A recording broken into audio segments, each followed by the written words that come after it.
Hey everyone, welcome to Celtics at Sundown, where we talk about the Celtics as well as other NBA playoff teams at sundown. And we've got a great show ahead. It's going to be a lot of fun, a lot of interesting things to talk about, so sit tight.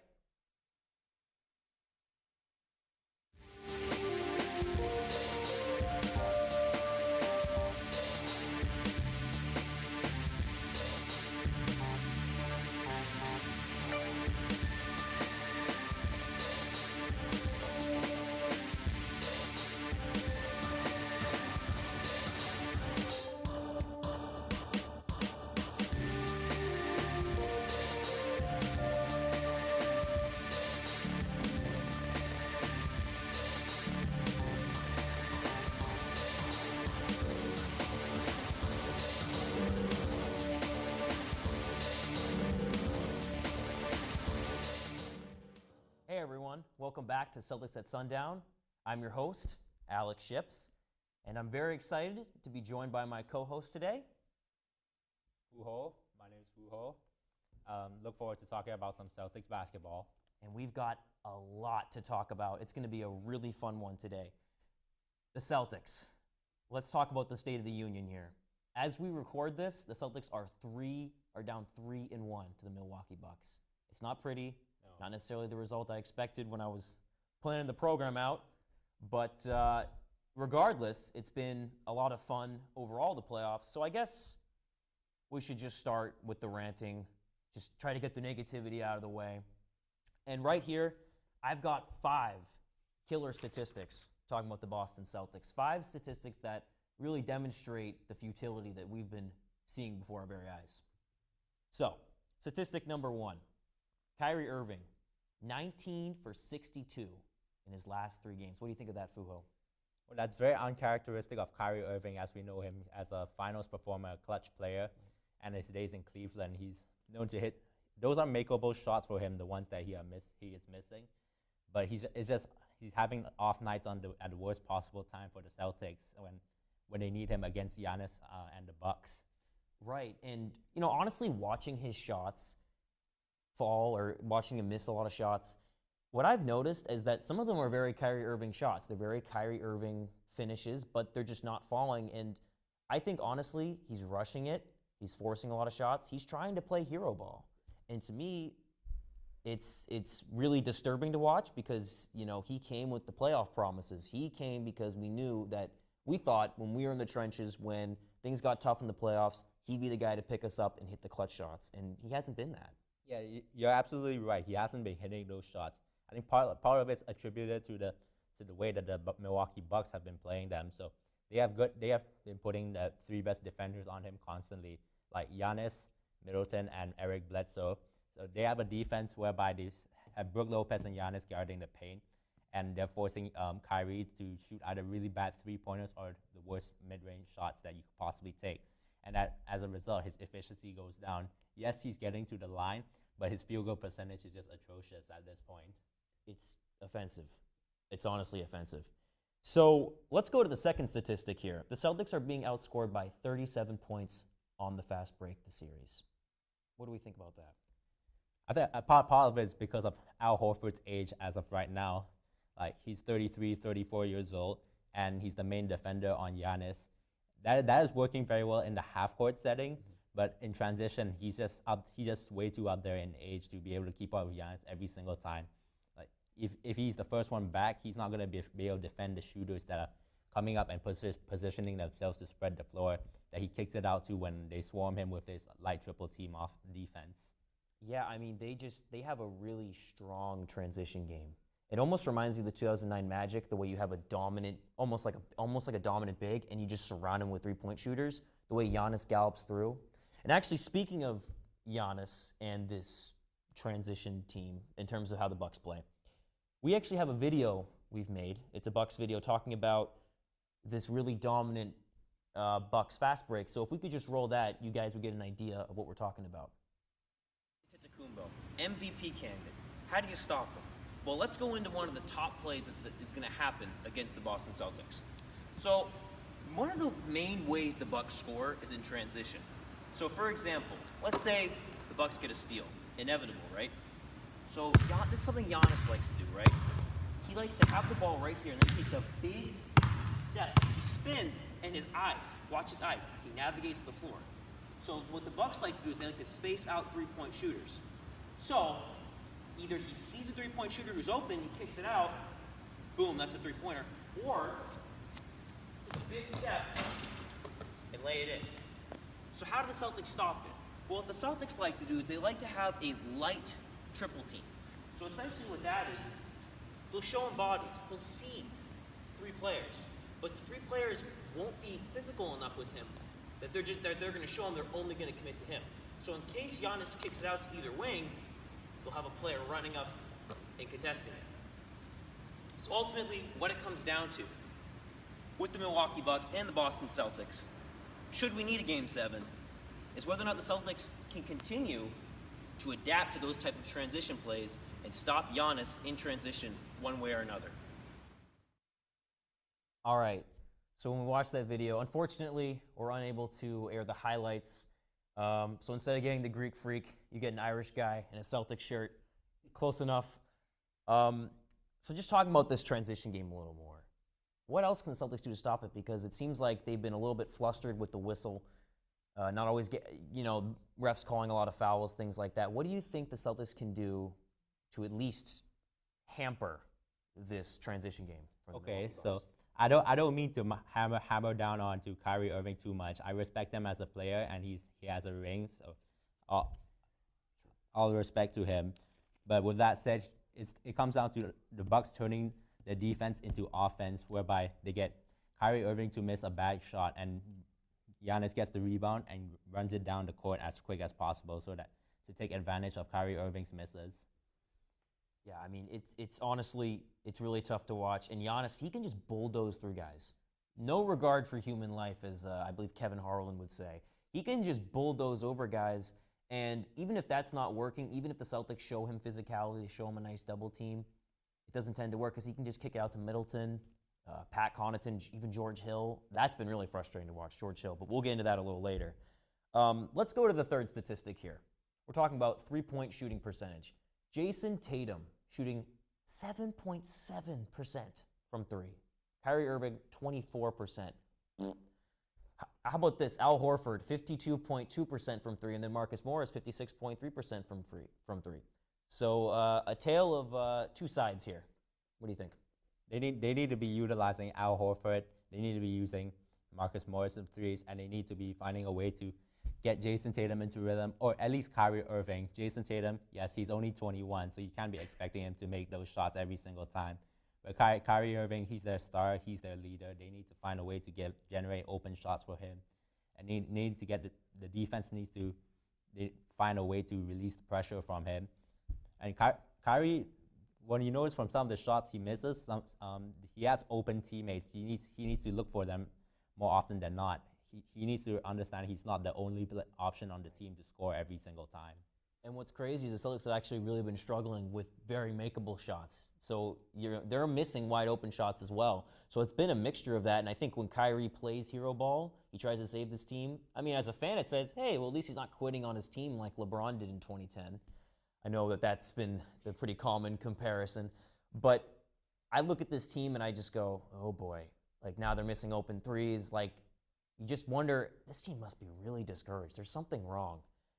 And talking about Kyrie Irving on offense and talking about hot hands, Al Horford, the Celtics need to do that more. Talking about Brad Stevens not really riding the hot hand throughout the season.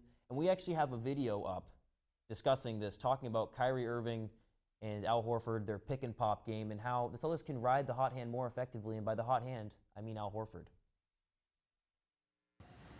Offensively speaking for the Boston Celtics, what's their best play? Let me show you.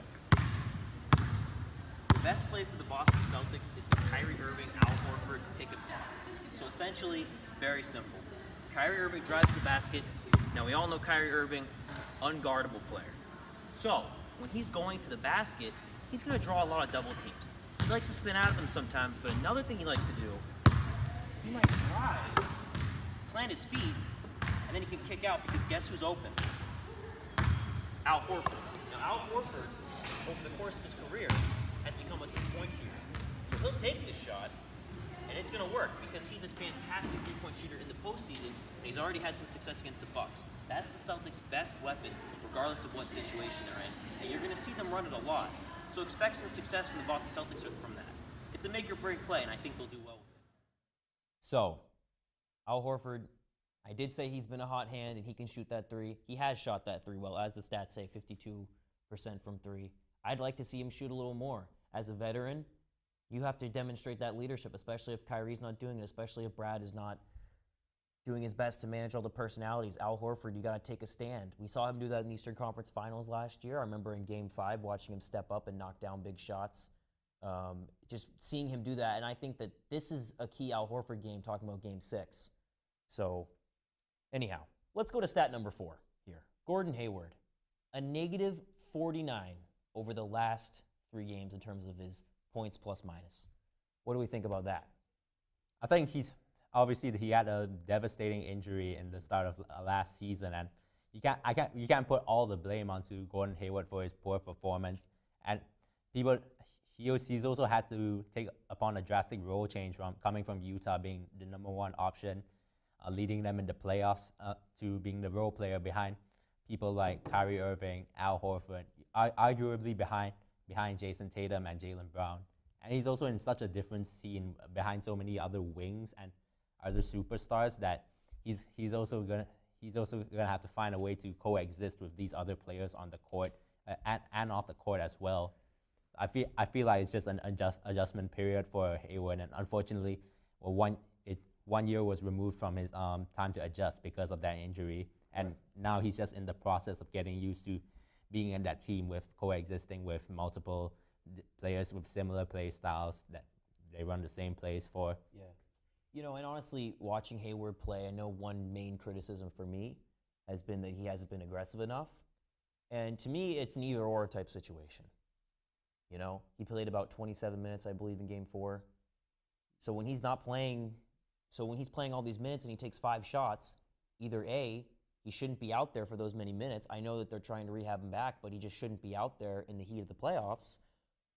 Or you say, okay, we need to look for his shot more because this is not characteristic of him, and he will bounce back. He will shoot his way back in. You got to progress to the mean, as the Houston Rockets like to do. I'm at a cross between that as well. I have a problem because if it's not Gordon Hayward shooting those shots, who is shooting those shots? Right. If Marcus Morris is on the court at the same time, it's not going to be him. Jason Tatum is going to make the shot harder for himself, and Jaylen Brown's not a jump shooter. So I feel like he's the best option they have at this point of time. Yeah, and I mean, I think with Gordon Hayward, I mean, Jaylen Brown is shooting well from 3, but in general, I trust Gordon Hayward shooting the ball more. I know in the Indiana series, he was terrific. And maybe he's a streaky shooter this year. Maybe that's part of his rehab. If that's the case, I hope that things bounce back in his favor. So, let's get to the 5th and final defining statistic. So, how about this? Giannis, a double-double this series. 31 points per game and 12 rebounds this series. Wow.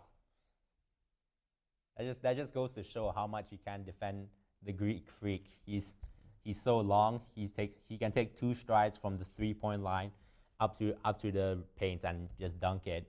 Yeah. He's unfortunately, the Celtics don't have a one and done answer. But I don't think any team has one answer just to defend Giannis. They do have Al Horford, but the Celtics are trying to play him a lot on Giannis. The problem is that he's getting tired out by the fact that Giannis is so athletic, he's so fast, right. And it's kind of forced the Celtics to not play Horford all the time. So the offense of the Bucks deters the defense of the Celtics, and in turn they have to play Aaron Baines, which in turn kills the spacing for Celtics on offense, and hence why Kyrie Irving's not making as many shots. Baines is bringing the big men into the way to block his shots. Yeah, I mean, I was looking at the advanced stats. I would love to see Al Horford guard Giannis Antetokounmpo in post-up situations. In Game 1, they had some success there. But additionally, looking at the advanced stats, I saw that Jalen's actually had a lot of sets guarding Giannis. As long as it hasn't been fouls, it really depends on the whistle for Game 5. What is it going to look like? And so to me, I'd like to see Jalen on him a little more because I know we mentioned athleticism. Jalen's much stronger than Jason Tatum, and seeing him just get pushed over is disheartening, to say the least. And Jalen is a smarter defender. Exactly. Yeah. So additional notable mentions here. George Hill is torching us this series. Pat Connaughton stepped up the last 2 games. I'm really disheartened to see that, but that has been the storyline for a while now with the Celtics getting torched by a bench player that came out of nowhere. That's been rough to watch. It has. It hasn't been pretty. With that said, I think a lot of praise has to go to the Milwaukee Bucks for the way they've been able to get Giannis off Al Horford. Running the curl screen with Nikola Mirotic to switch Horford onto Mirotic, and they're taking advantage of that by having Giannis attack Jason Tatum as much as possible. Yeah. I mean, I think that the Bucks made some tremendous trades at the All-Star break. They made the right moves, and they have a much stronger team. I don't know if the Bucks pre-All-Star break, if this would be the same series. I think putting George Hill in there, he was pretty solid as a Cav last year against us. This year, he's been even better as a Buck. This guy is sort of regaining his almost all-star form. So George Hill looking great at the worst possible time for the Celtics. And speaking about time, let's talk about the future of the Boston Celtics. It's a gloomy time. It's a very gloomy time. Celtics are down 3-1. I know this team had championship expectations. We were hoping they could take it to the top, maybe beat the Warriors in the finals, because we know they do well against them in the regular season. And so far, that hasn't really been happening. And so let's say the Celtics lose to the Bucks, whether it's in 5 games or 6 games. At the time of this taping, we don't know. We're down 3-1. Let's say they lose to the Bucks in either Game 5 or Game 6. What does the summer look like? The focus is going to be on Kyrie Irving, without a doubt. He's a free agent and also the best player on this team. I think it's the Celtics, whether they resign or not, comes down to whether Kyrie Irving feels like he has a role on this team and the team is going somewhere that he wants to go. And as we know, Kyrie Irving's been to the finals multiple times, and he's going to want to go back there every single year because he knows he's good enough. He knows he's at that top level with James Harden and players like them. Right. But with that said, the Celtics are also trying to develop players like Jason Tatum and Jaylen Brown. And if Kyrie feels that that's not compatible with his goal, then I believe he's going to leave. Yeah, exactly. I mean, this is the situation. We don't know what's going on in the locker room of the Celtics. So to me, it really depends on that. I'm looking at Kyrie Irving and I'm saying, well, if he wants to be here, I'd love for him to come back. It doesn't seem like he's quitting on his team. I know that the image of him walking off the parquet floor appeared. It appeared to be the last time he did it. He walked off the court alone. For those of you who didn't know, he walked off the court alone after Game 4, a blowout, and he did it before the clock fully ran off. So again, not the most encouraging sight. But I think, to me, I want Kyrie Irving if he wants to stay here. If he doesn't want to be here, if this year is a more accurate snapshot of what the Kyrie Irving era would be like, and it's not the cumulative picture of how he played the first year, how there weren't a lot of issues, then I don't want it. I want something else. But if you can keep Kyrie Irving, I think that's great. Let's talk about free agents, though. I feel like it's very important to keep Kyrie because seeing how strong the East is, if you don't have that second or third star, you're not going to take on anybody. And the East got so much better right as LeBron left. So I believe the Celtics initially last offseason tried to pursue DeMarcus Cousins. They offered him a $40 million two-year contract. Do you think that's a possibility for them to try to pursue him? It is a possibility. I know a lot of Celtics fans have been talking about, wait, Kyrie's not leaving. He's going to bring Durant here. I'd love to see Durant come, but most realistically, the Anthony Davis trade is certainly on the table. And I think in this East, if Giannis is as good as he looks, these other teams are only going to get better. I don't know about the Raptors because we don't know where Kawhi is going to go. He might be a Clipper next year.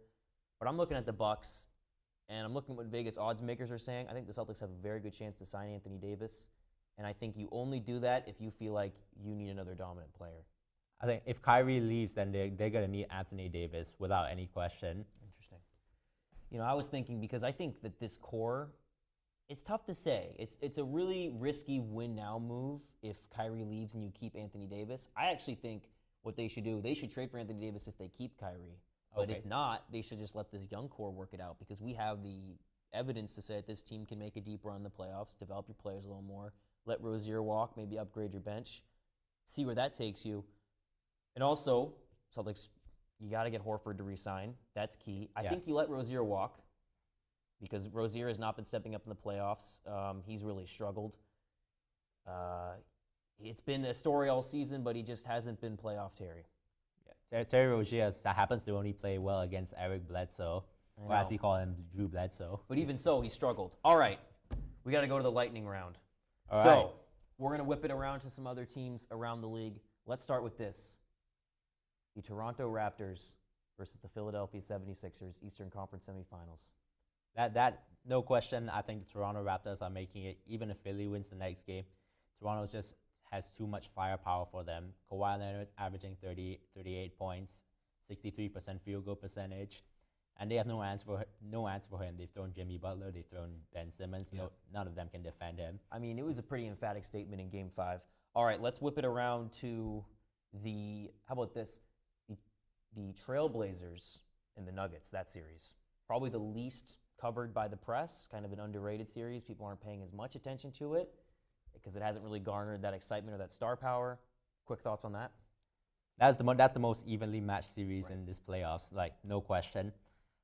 If Damian Lillard doesn't step it up and bring back Dame time, they're not going to make it past this Nuggets team.